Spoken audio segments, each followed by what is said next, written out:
it was ordained by God. It's not man's invention. And it is for a deep physical, intellectual, and spiritual communion.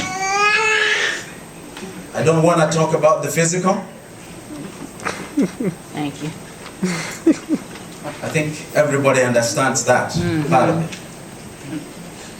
Let me talk about the intellectual communion, where your thoughts, your thinking is harmonized,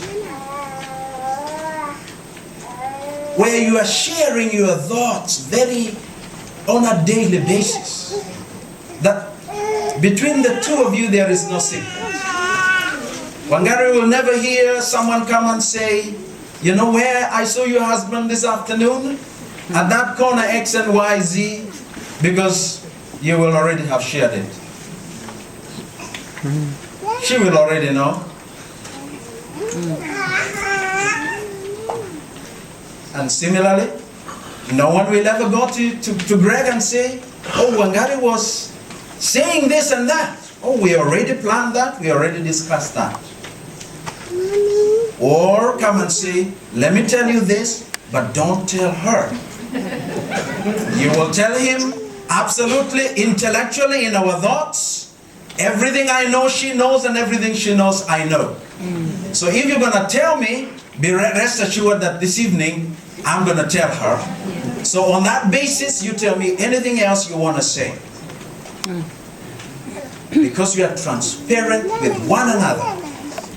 You share everything. You share your fears, your hopes, your expectations together.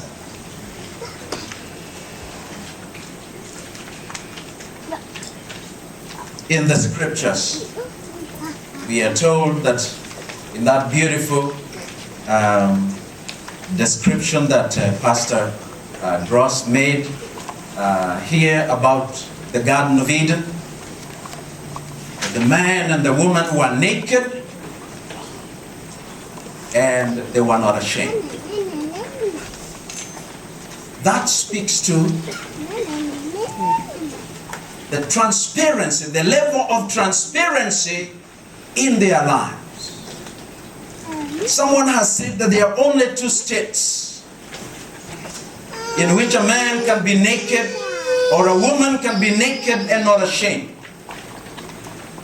In fact, I had a patient, I'm a psychiatrist, several months ago, who was drinking the juice called naked. And because of the state of his mind, he thought that that was instructing him to be naked.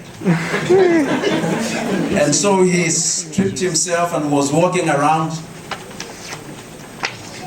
naked because of insanity.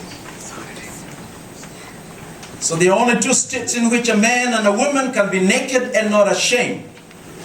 One is the state of insanity. The other one is the state of marriage.